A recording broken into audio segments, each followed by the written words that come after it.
Bismillahirrahmanirrahim. Assalamualaikum warahmatullahi wabarakatuh. Nama saya Ajeng Restu. Saya dari kelas 2D akan menjelaskan tentang 4 posisi dari glottis. 4 different states of the glottis. Sebelum masuk ke the glottis, saya akan menjelaskan dulu tentang the larynx. The larynx is a part of articulation. Jadi the larynx ini adalah bagian dari artikulasi atau organ untuk berbicara. Dalam larynx ini ada cartilage and trachea. Cartilage adalah tulang rawan muda dan trachea adalah batang tenggorokan. Ketika kita bernapas, udara akan masuk ke trachea dan cartilage. Maksud saya ke the larynx. Di dalam larynx ini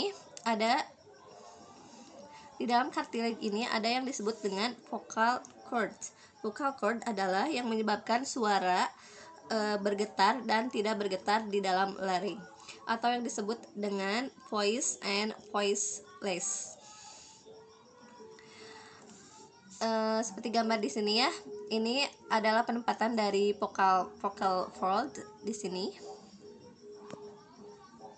Oke. Dan yang menyebabkan vocal cord ini terbuka dan tertutup disebabkan oleh arytenoid cartilage yang ini ya, yang dua ini.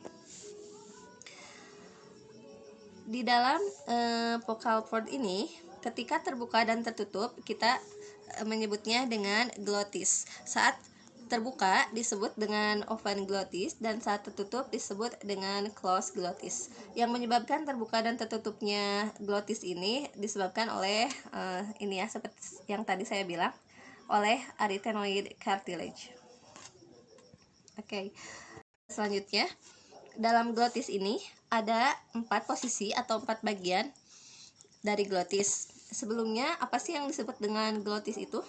Glottis adalah bagian pangkal dari tenggorokan pada pita suara dan larynx. Ini memungkinkan terjadinya vokalisasi. Oke. Dan masuk ke yang pertama, ada wide apart. Bagian dari glottis yang pertama yaitu wide apart. Di sini ada gambarnya. The vocal cords are wide apart for normal breathing and usually during voiceless. Jadi posisi dari wide apart ini, si glottisnya ini terbuka lebar gitu, dan lipatan dari glottis ini terbuka dan tidak menyebabkan getaran di dalam larynx gitu. Ini masuknya suara yang dihasilkan ini disebut dengan voiceless sound. Jadi masuknya ke voiceless ya, yang tidak bergetar. Dia menghasilkan suara seperti example f, s, and t. Oke. Ke yang kedua. Bagian yang kedua dari glottis adalah narrow glottis. If air are passed through the glottis when it is narrowed. Jadi dalam narrow glottis ini, jika udara melewati glottis saat menyempit, maka akan terdengar seperti bisikan gitu. Jadi ini juga masuknya ke voiceless ya. Jadi tidak bergetar gitu. Dan suara yang dihasilkan ini disebut dengan voiceless glottal fricative. The result is a fricative sound, the voiceless glottal fricative. Jadi simbolnya ini contohnya di sini ya, ada gitu. Oke. Narrow glottis ini ada yang voice and or ada yang voiceless. Di sini juga ada gambarnya, contoh dari narrow glottis.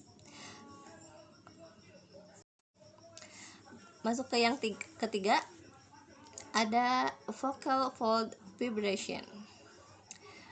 Vocal fold vibration, when the edges of the vocal fold are touching each other or nearly touching, are facing to the glottis will usually cause vibration. Jadi posisi disebut dengan posisi pita suara bergetar gitu ya. Ketika pita suara ini saling bersentuhan atau ada udara yang melewati glottis, biasanya ini menimbulkan getaran gitu.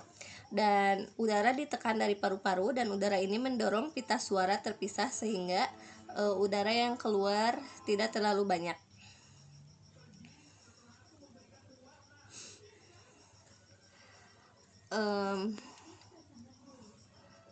Yang keempat ada vocal cord tightly closed. The vocal cord can be firmly pressed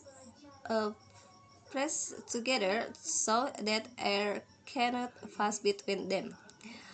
Jadi kalau yang keempat ini, pita suara ini dapat ditekan dengan kuat gitu bersama-sama sehingga udara ini tidak dapat lewat di antara glottisnya gitu. Jadi benar-benar tidak ada udara yang keluar gitu. Dan ini disebut juga dengan glottal stop or glottal plosive. Oke. Sekian penjelasan dari saya. Mohon maaf atas segala kekurangannya. Wassalamualaikum warahmatullahi wabarakatuh.